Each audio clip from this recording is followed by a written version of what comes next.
প্রিয় শিক্ষার্থীবৃন্দ, কেমন আছো? আশা করি আল্লাহর রহমতে ভালো আছো।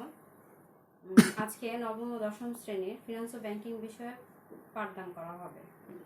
নবম অধ্যায় থেকে তোমাদের গত ক্লাসে ব্যাংকের শ্রেণী বিভাগের কিছু অংশ নিয়ে আলোচনা করা হয়েছিল। আজকে বাকি অংশ নিয়ে আলোচনা করা হবে। আসো, ব্যাংকের শ্রেণী বিভাগের মধ্যে যেগুলো বাকি ছিল তার মধ্যে হচ্ছে মালিকানা ভিত্তিক ব্যাংক। মালিকানা ভিত্তিক ব্যাংকের মধ্যে আছে সরকারি ব্যাংক, বেসরকারি ব্যাংক, বিশেষায়িত ব্যাংক, যৌথ মালিকানা ব্যাংক, স্বশাসিত ব্যাংক, বিদেশি ব্যাংক।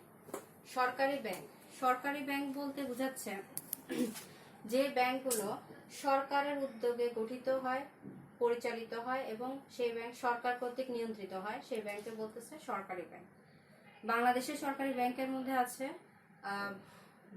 জনতা ব্যাংক লিমিটেড। এরপর আসো বেসরকারি ব্যাংক। বেসরকারি ব্যাংকের মধ্যে আছে, বেসরকারি ব্যাংক বলতে বোঝাচ্ছে হচ্ছে ব্যক্তি মালিকানায় বা যৌথ মালিকানায় গঠিত যে ব্যাংকগুলো, সেগুলোকে বলছে হচ্ছে বেসরকারি ব্যাংক। এগুলো যৌথ মালিকানায় উদ্যোগ নেওয়া হয়, গঠনের, পরিচালিত হয় এবং নিয়ন্ত্রিতও হয়। এরপর আসো বিশেষায়িত ব্যাংক। বিশেষায়িত ব্যাংক বলতে দেখো, ব্যাংক জামানত ছাড়া কখনো ঋণ প্রদান করে না, আর তাই বাংলাদেশের প্রত্যন্ত অঞ্চলে দরিদ্র শ্রেণীর লোকদেরকে ব্যাংক কোনো ধরনের সেবা দিতে পারে না। এই ক্ষেত্রে গ্রামীণ ব্যাংক জামানতবিহীন ঋণ সৃষ্টি করে এই সুবিধাটা দিচ্ছে দরিদ্র শ্রেণীর লোকদেরকে। এই গ্রামীণ ব্যাংক হচ্ছে বিশেষায়িত ব্যাংক। এরপরে আসো যৌথ মালিকানা ব্যাংক। যৌথ মালিকানা ব্যাংকটা হচ্ছে সরকারি ও বেসরকারি উভয় খাতযুক্ত মালিকানায় প্রতিষ্ঠিত ব্যাংকে যৌথ মালিকানা ব্যাংক বলতেছে। আমাদের দেশে হচ্ছে বাংলাদেশ কমার্স ব্যাংক লিমিটেড এই ধরনের একটি যৌথ মালিকানা উদ্যোগে পরিচালিত ব্যাংক। এরপর আসে স্বশাসিত ব্যাংক। স্বশাসিত ব্যাংক বলতে এই স্বশাসিত ব্যাংকটা হচ্ছে ব্যাংকের মালিক সরকার থাকে, কিন্তু সরকারি ব্যাংক আর এই ব্যাংকের পার্থক্য হচ্ছে এটা সম্পূর্ণ সরকারি ব্যাংকের সাথে পার্থক্যটা থাকবে হচ্ছে এটা স্বশাসিত এবং স্বনিয়ন্ত্রিত। সরকার কি করে, মুখ্য পদে বা পরিচালক মণ্ডলীর প্রতিনিধি প্রেরণ করে থাকে, কিন্তু এই ব্যাংকের সাধারণ কোনো কার্যক্রমে হস্তক্ষেপ করে না। এরপরে আসো বিদেশি ব্যাংক। বিদেশি ব্যাংকটা হচ্ছে এক দেশের ব্যাংক যখন অন্য দেশে এসে ব্যবসা পরিচালনা করে থাকে, ওই দেশের জন্য এই ব্যাংকটা তখন বিদেশি ব্যাংক হয়। বিদেশি ব্যাংকের উদাহরণের মধ্যে হচ্ছে স্ট্যান্ডার্ড চার্টার্ড ব্যাংক। এরপর আসে অঞ্চল ভিত্তিক ব্যাংক। অঞ্চল ভিত্তিক ব্যাংকের মধ্যে হচ্ছে আঞ্চলিক ব্যাংক, জাতীয় ব্যাংক, আন্তর্জাতিক ব্যাংক। আঞ্চলিক ব্যাংক হচ্ছে কোনো অঞ্চলে যখন কোনো অঞ্চলে নির্দিষ্ট কোনো অঞ্চলে ব্যাংকিং কার্যক্রম পরিচালনার জন্য যে ব্যাংক প্রতিষ্ঠিত হয় তাকে আঞ্চলিক ব্যাংক বলে। বাংলাদেশে হচ্ছে যেমন রাজশাহী কৃষি উন্নয়ন ব্যাংক। কৃষির উন্নয়নের জন্য রাজশাহীতে যে ব্যাংক প্রতিষ্ঠিত হয়েছে সেটাই হচ্ছে আঞ্চলিক ব্যাংক। জাতীয় ব্যাংক হচ্ছে একটা দেশের সীমানায় থেকে ব্যাংকিং ব্যবসা পরিচালনা করা হলে সেই ধরনের কার্যক্রমকে বলা হচ্ছে জাতীয় ব্যাংকিং বা জাতীয় ব্যাংক। এরপরে আসে আন্তর্জাতিক ব্যাংক। আন্তর্জাতিক ব্যাংকটা হচ্ছে একটা দেশের জাতীয় সীমানা গণ্ডি পার হয়ে মানে ভেদ করে আন্তর্জাতিক পর্যায়ে ব্যাংকিং ব্যবসা পরিচালনা করার উদ্দেশ্যে ব্যাংকের শাখা আন্তর্জাতিক পর্যায়ে বিস্তৃত থাকে তাকে আন্তর্জাতিক ব্যাংক বলে। এরপরে আসো নিবন্ধন ভিত্তিক ব্যাংক। নিবন্ধন ভিত্তিক ব্যাংকের মধ্যে ব্যাংকে দুই ভাগে ভাগ করতেছে, দেশি ব্যাংক, বিদেশি ব্যাংক। দেশি ব্যাংকটা হচ্ছে দেশের ব্যাংকিং আইনের আওতায় গঠিত, পরিচালিত এবং নিয়ন্ত্রিত ব্যাংকে দেশি ব্যাংক বলতেছে। আর বিদেশি ব্যাংক হচ্ছে এক দেশে নিবন্ধিত কিন্তু দেখা গেছে যে ব্যবসাটা অন্য দেশেও পরিচালনা করছে, সেই ব্যাংকে বলতেছে হচ্ছে বিদেশি ব্যাংক। এরপরে আসো বিশেষ মক্কেল ভিত্তিক ব্যাংক। বিশেষ মক্কেল ভিত্তিক ব্যাংক হচ্ছে যেমন শ্রমিক ব্যাংক। শ্রমিক ব্যাংক হচ্ছে শ্রমিকদের সঞ্চয় প্রবণতা, মানে শ্রমিকদের মধ্যে সঞ্চয় প্রবণতা সৃষ্টি করার যে উদ্দেশ্যে যে ব্যাংক পরিচালিত হয়, গঠিত হয়, সেগুলোকে বলছে শ্রমিক ব্যাংক।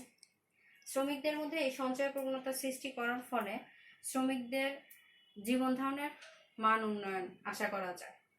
বাংলাদেশে এই ধরনের ব্যাংক মানে স্বতন্ত্রভাবে শ্রমিক ব্যাংক দেখা যায় না, তবে শিল্প কারখানার এলাকায় হচ্ছে শাখা খুলে বাণিজ্যিক ব্যাংকগুলো এই উদ্দেশ্য সাধন করে থাকে। এরপর আসো মহিলা ব্যাংক। মহিলা ব্যাংক হচ্ছে মহিলাদের সঞ্চয়ের প্রতি উৎসাহিত করার জন্য এই ব্যাংকের কার্যক্রম এবং তাদেরকে এই ব্যাংকিং কার্যক্রমের সাথে পরিচিত করানোর উদ্দেশ্য নিয়ে যে ব্যাংক পরিচালিত হয় তাকে মহিলা ব্যাংক বলা হয়। এই ব্যাংকগুলো মহিলাদেরকে বিশেষ মানে মহিলাদের বিভিন্ন ধরনের কাজে উৎসাহ দেওয়ার জন্য সুবিধা প্রদান করে থাকে।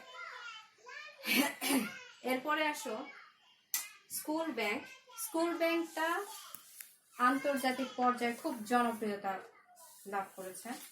উন্নত দেশগুলোতে এই ধরনের ব্যাংক ব্যাপকভাবে জনপ্রিয়, কিন্তু আমাদের দেশে হচ্ছে তোমার 1960 সালে, মনে রাখবে 1960 সালে এটা একবার প্রতিষ্ঠিত হয়েছিল, কিন্তু বেশি দিন স্থায়িত্ব লাভ করেনি। তো এটা হচ্ছে স্কুলের শিক্ষার্থীদেরকে সঞ্চয়ের প্রতি উৎসাহ দেওয়ার জন্য তাদেরকে কি করা হয়, সঞ্চয় বা বক্স বা ব্যাগ সরবরাহ করা হয় এবং শিক্ষার্থীরা সেখানে টাকা পয়সা সঞ্চয় জমা করে থাকে। আর এটা স্কুল থেকে এই সঞ্চয়ের উৎসাহ দেওয়া, এটাই হচ্ছে ব্যাংকের উদ্দেশ্য, এই ধরনের ব্যাংকের। এরপরে আসো ভোক্তাদের ব্যাংক। ভোক্তাদের ব্যাংক বলতে বোঝাচ্ছে ভোক্তাদেরকে বাকিতে পণ্য ক্রয়ের সুবিধা প্রদানের উদ্দেশ্যে এই ব্যাংক গঠিত ও পরিচালিত হয়ে থাকে।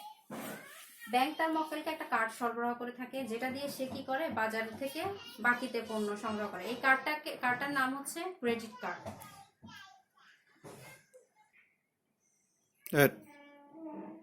নিয়ন্ত্রণ ভিত্তিক ব্যাংক। নিয়ন্ত্রণ ভিত্তিক ব্যাংকের মধ্যে আছে হচ্ছে পূর্ণ রাষ্ট্রীয় নিয়ন্ত্রিত ব্যাংক, আংশিক রাষ্ট্রীয় নিয়ন্ত্রিত ব্যাংক, বাজার নিয়ন্ত্রিত ব্যাংক। পূর্ণ রাষ্ট্রীয় নিয়ন্ত্রিত ব্যাংক, দেখো নামটা দিয়ে তুমি বুঝতে পারছো পরিপূর্ণভাবে রাষ্ট্রের যেই নিয়ন্ত্রণ থাকবে ব্যাংকের উপর। তো এদিক থেকে বলা যায় যে ব্যাংকের কার্যক্রম সম্পূর্ণ সরকার কর্তৃক নিয়ন্ত্রিত হয় সেটাকে পূর্ণ রাষ্ট্রীয় নিয়ন্ত্রিত ব্যাংক বলা হয়। আংশিক রাষ্ট্রীয় নিয়ন্ত্রিত ব্যাংক বলতে কিছু এই ব্যাংকের নিয়ন্ত্রণের ক্ষেত্রে রাষ্ট্র কিছুটা মুখ্য ভূমিকা পালন করবে, আবার আংশিকভাবে কি করবে, ব্যাংক নিজেই নিজস্ব নীতির অধীনে কার্যক্রম পরিচালনা করবে। এই ধরনের ব্যাংকগুলোকে বলা হচ্ছে আংশিক নিয়ন্ত্রিত ব্যাংক। এরপরে আসো বাজার নিয়ন্ত্রিত ব্যাংক। বাজার নিয়ন্ত্রিত ব্যাংকটা কেমন, এটার উপরে সরকার বা অন্য কোনো কর্তৃপক্ষের নিয়ন্ত্রণ নেই।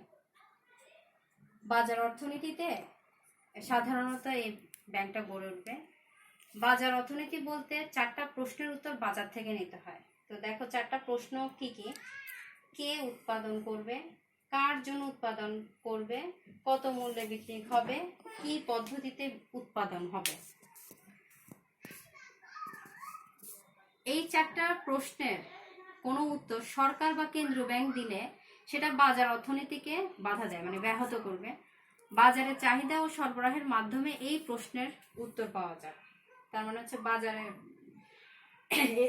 বাজারের চাহিদা এবং সরবরাহের ক্ষেত্রে যদি এটার উত্তর পাওয়া যায়, সেই ধরনের ব্যাংক, যে ব্যাংকগুলো এই উত্তরগুলো খুঁজবে তাদেরকে বলতেছে যে বাজার নিয়ন্ত্রিত ব্যাংক। এরপরে আসো ধর্মীয় দৃষ্টিকোণ ভিত্তিক ব্যাংক। তো ধর্মীয় দৃষ্টিকোণ ভিত্তিক ব্যাংক হচ্ছে বিভিন্ন ধর্ম তাদের ধর্মীয় দৃষ্টিকোণ থেকে ধর্মীয় অনুশাসন প্রয়োগ করবে যে ব্যাংকগুলো প্রতিষ্ঠিত হয় তাদেরকে বলতেছে ধর্মীয় ব্যাংক। ইসলামী শরীয়ত অনুযায়ী আমাদের দেশে কি ইসলামী শরীয়ত অনুযায়ী হচ্ছে দেশের প্রায় 90% মুসলিম জনগোষ্ঠীকে সেবাদানের লক্ষ্যে 1983 সালে সর্বপ্রথম বাংলাদেশে বেসরকারি ব্যাংক হিসেবে ইসলামী ব্যাংকিং ব্যবস্থার প্রবর্তন হয়। অন্যান্য বাণিজ্যিক ব্যাংকের সাথে সেবা প্রদানের সামঞ্জস্য থাকলেও ইসলামী ব্যাংকিং ব্যবস্থায় আমানত গ্রহণ ও ঋণ প্রদানের ক্ষেত্রে নিম্নলিখিত এই পণ্য সেবা দেখতে পাওয়া যায়, যে মুদারাবা, মুসারাকা, মুরাবাহা আর হচ্ছে ইজারা। মুদারাবাটা হচ্ছে গ্রাহককে ব্যবসায়ের মূলধন যোগান দেওয়া হয় এবং ব্যবসায়ের শরিক হিসেবে তার মূলধন ব্যবস্থাপনা করা এই সেবার অংশ। মুসারাকাটা হচ্ছে ব্যাংক এবং গ্রাহকের যৌথ উদ্যোগে ব্যবসা পরিচালনার মাধ্যমে লাভ ও লোকসান সমানভাবে বন্টন করা হবে। এটার মাধ্যমে এই ধরনের কারবার পরিচালনা করা হয়। এরপরে আসো হচ্ছে মুরাবাহা। মুরাবাহাটা হচ্ছে ঋণ গ্রহীতাকে কোনো কিছু ক্রয়ের জন্য, কোনো কিছু ক্রয় বলতে হচ্ছে গাড়ি হতে পারে, সেটা যন্ত্রপাতি হতে পারে, এই ক্ষেত্রে অর্থায়ন করা হয়। এই সেবাকে বলা হচ্ছে মুরাবাহা। এই মুরাবাহা সেবার ক্ষেত্রে ব্যাংক কিছুটা লাভসহ ঋণের অর্থ ফেরত পেয়ে থাকে। ইজারাটা হচ্ছে ব্যাংক কখনো কখনো কি করে, ক্রেতার পক্ষ হয়ে গ্রাহকের অনুরোধে বিভিন্ন পণ্য ক্রয় করে এবং নির্দিষ্ট সময়ের জন্য ক্রেতার ব্যবহারের জন্য তার কাছে হস্তান্তর করে। আর নির্দিষ্ট সময় শেষে গ্রাহক ব্যাংকের পণ্য ব্যাংকের নিকট আবার ফেরত দিয়ে দেয়। ব্যবহারের সময়টুকুর জন্য ব্যাংকে নির্দিষ্ট পরিমাণে ভাড়া দিতে হয়। এটাই হচ্ছে ইজারার সেবা। বাংলাদেশে এই ইসলাম ব্যাংকিং ব্যবস্থায় পরিচালিত ইসলামী ব্যাংকগুলোর মধ্যে কিছু আছে, যেমন ইসলামী ব্যাংক বাংলাদেশ লিমিটেড, তারপরে হচ্ছে আল আরাফা ইসলামী ব্যাংক লিমিটেড, সোশ্যাল ইসলামী ব্যাংক লিমিটেড, শাহজালাল ইসলামী ব্যাংক লিমিটেড ইত্যাদি। তো আজকে প্রিয় শিক্ষার্থীবৃন্দ, আজকে এই ব্যাংকের শ্রেণী বিভাগ নিয়ে আলোচনা করা হলো এবং এইটার মধ্য দিয়েই তোমাদের নবম অধ্যায় সমাপ্ত করা হলো। পরবর্তী ক্লাসে আমরা অন্য কিছু নিয়ে আলোচনা করব। ভালো থাকবে। আর সামনে তোমাদের পরীক্ষা, তোমরা এই অনলাইন ক্লাসে যা পড়ানো হচ্ছে তা বাসায় ভালোভাবে পড়বে, ভালোভাবে পরীক্ষা দেওয়ার চেষ্টা করবে। ভালো থেকো। আসসালামু আলাইকুম।